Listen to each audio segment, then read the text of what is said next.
Hello everyone, and welcome back to another God of War video. With us in the aftermath and fall of Ragnarok, Santa Monica has finally decided to reveal some of the heavy amounts of concept art that they did have developed during the early stages of Ragnaroks creation. Concept art that, I will say, I am deeply saddened in actually not having seen come to fruition, because there are some amazing ideas here that tragically just didn't seem to have made the final cut. So in today's video, we will be strictly analyzing important bits of concept art, interpret what the original design and intent was behind it, and talk about how this could have impacted the different drafts of Ragnarok's script before the studio settled on its current story. Now, I will say before we begin, when it does come to concept art, from a developmental standpoint, that a lot of these ideas here are interpreted concepts of different ideas from maybe different drafts of a particular script. When it comes to game development, things are not quite so streamlined. Hence why a lot of the art that you are going to see here is so wildly different from what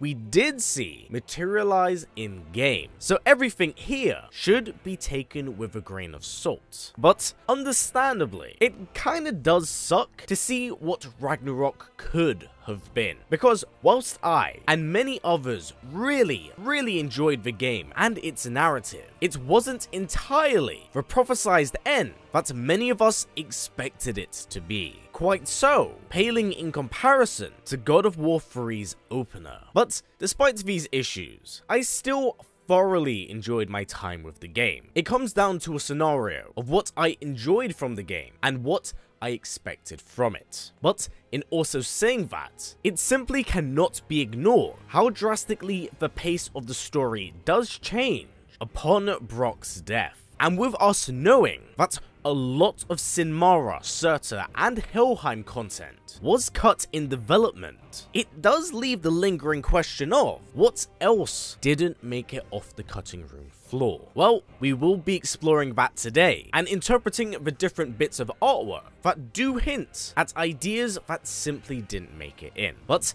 as always, before we start, I would of course super appreciate it if we could get this video to about 1,000 likes. It's a small thing, but trust me when I say, it goes a truly tremendous way here, as it does support the channel. And if you like what we do here and wish to see more, please don't forget to subscribe and tick that bell. So, without any further ado, let's get right into it. Now, seeing as we've already mentioned him, let's touch on Surtr here, as there are quite a few interpretations but I will say, I think are better overall designs than what we did get in the final rendition of the game. Also, worth noting and pointing out that they did not feature any Sinmara artwork, probably due to the fact that she was cut from the base game, being an in-game model that you actively have to data mine. Now back on the topic of Surtr, as you can clearly see, there are many renditions and different depictions of what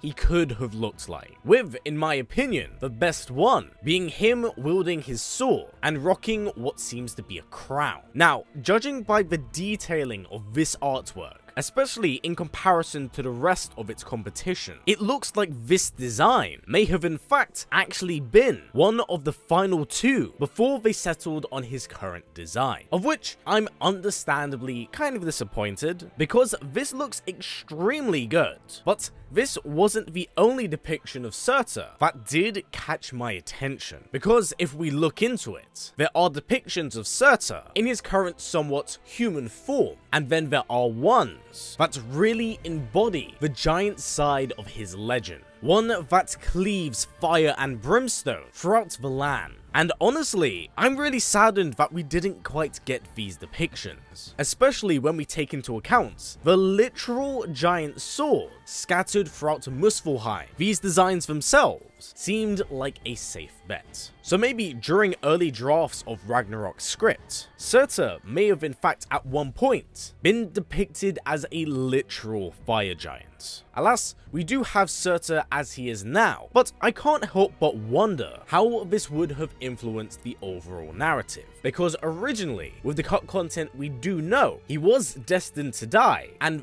then be merged with Sinmara. So with that said, let's go on to the other depictions of Ragnarok that did not quite make it to the final cut. Now, Ragnarok himself is only featured very briefly during the climax of the game. Thus, we don't actually get a really good look at him. It's just glimpses and echoes at best. But there is in fact concept art of different designs that they did discard. At least that's what I'm interpreting here. As you can see, quite a few of them depict Ragnarok as a literal flaming primordial, akin to that of what I would say is an elemental titan, something ginormous that towers over the land. So clearly, that idea did spill over into Ragnarok's final design, and it does look like they did play around with the idea that Surtr's sword could in fact tear rifts across the realms that would allow him to get to Asgard, something that's clearly been established by the likes of Garm. So maybe they wanted to play around with that idea, how god-killing primordials could tamper with the very fabric of reality, thus making it so Ragnarok could arrive at the very start of the war. But of course, it does look like they settled with this overall design. Clearly not a finished version of the final product, but the similarities are most certainly here. And since we are on the topic of Ragnarok, here's a bit of artwork that depicted the war that we unfortunately didn't kinda see, as the artist's interpretation of the battle is quite different than what we have. Such as the fact that it looks like Mimir has a new body, clad in a full suit of armor. Now again, looking behind the lens of what the artist was interpreting, we do know that at the end of the 2018 game, Mimir did have his head be measured by Brock and Sindris, foreshadowing that they did have something planned for him. So naturally, many of us interpreted that he was going to get a new body. But as we have seen in Ragnarok, it was so they could utilize his Bifrost eyes to travel across the 9 realms. So this may hint that maybe at some point that the idea of Mimir getting a new body was on the cards and was on the table. Now if we look at the rest of the grand battle, we see a lot, and I mean a lot more dragons than what was in the game's finale, as well as what possibly could be a giant in the background. However, judging by what he is holding, he could most definitely just be a giant troll. In short, this bit of art shows off a lot of what Ragnarok may have originally been depicted as. Again, this is all up in the air at best. Now going back on the topic of redesigns, we did get to see numerous different depictions of Odin here. Now of course, if you can't quite tell, all of the faces of Odin here look drastically different to what we do have in game, and that was because they hadn't quite cast the actor at the time. Once that had happened, plans naturally changed, and it looks like they may have molded many of these different artistic concepts around the actor's appearance, thus adding to what he brings to the role. But one bit of artwork that did most certainly catch my attention here is the young Odin, possibly foreshadowing that at some point during the game's development, we were supposed to see a cutscene that depicted the creation of Asgard, the Grand Lodge, and his rise to power. If there was a scene I was supposed to insert this bit of artwork into, it may have been the dialogue exchange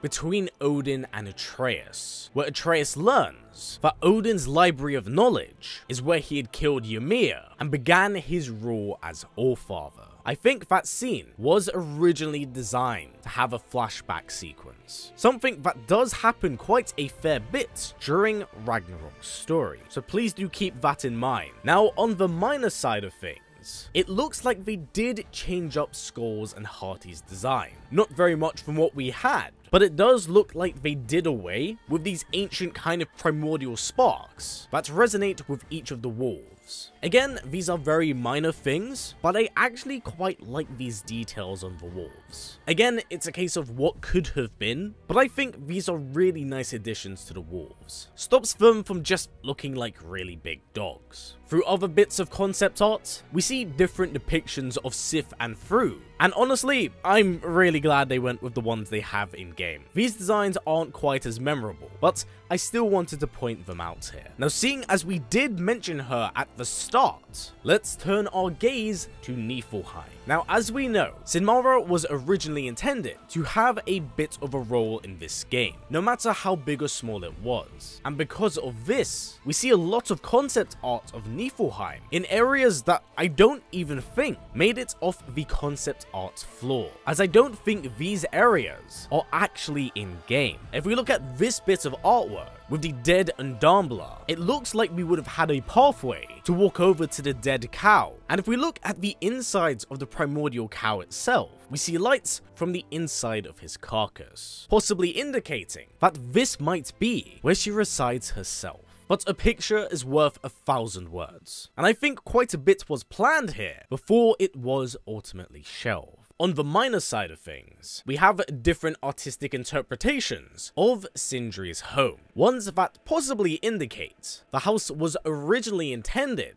to be a bit bigger, or that we could walk across the branches of the world tree. And this idea is lightly played around with if we look off the edge of Sindris' home, as we can see Nidhogg and his children gnawing away at the roots of Yggdrasil. Now, the final bit of concept art that I found really cool, as it is a pivotal and important point in the overall narrative, is meeting the Norns. It looks like there were many different depictions, where originally Kratos himself was to be lowered into water alone before confronting the three Norns. I love the designs we do have in game here, but there are a lot of designs that I personally find have a form of mystique to them to add to the mysticism of what the Norns represent, the voices of fate. Now, if you are interested in taking a look at this art yourselves, I will have it all linked in the description below, because there's simply so much art here that I can't touch on all of it. But I wanted to take a look at these key ideas that do seem important to the main narrative. Whilst Eric has gone on record saying that they didn't cut very much from this game, there's clearly some concept art, character renders, and dialogue that didn't make it into the finished product. So I wanted to create this video to kind of show us all, not what could have been, but the ideas that were played around with in early development. I will say, I adored and loved my playthrough of Ragnarok. I had a genuinely amazing time playing that game from start to finish, but there's a fine line between what is expected and what is given. And I think whilst Ragnarok delivers in many areas in fantastic ways, in many others, more focused on the Ragnarok section of the game is a little bit disappointing, as it is depicted as the war to end all wars that will snuff out the stars in the skies. And I feel like we did get that, but merely a fraction of it. Whilst the gameplay is fantastic, I do feel like having the core focus being primarily story and narrative can conflict with the inherent titanic nature of the God of War series itself. Thus, I am actually quite torn on making this video. I love what we got, but I absolutely would have adored what we could have seen if some of these ideas translated over into game. But again, it's kind of a situation of, I love what we had, I just wish we had more. So, with that said, everyone, what do you personally think of this cut concept art? What would have you actually have loved to have seen in game? And do you think any of the ideas I put out here may have an inkling of truth behind them? Because I feel like a lot of the ideas and concepts I've established are explored in game, but are done in different ways. Please do comment down below. I most certainly would love to hear your own opinion about this, because I have so many feelings about this. But for now, everyone, that has been it for me. So as always, stay strong, stay well, and keep on fighting, as Ragnarok is finally over. Take care, everyone. I'll see you all soon.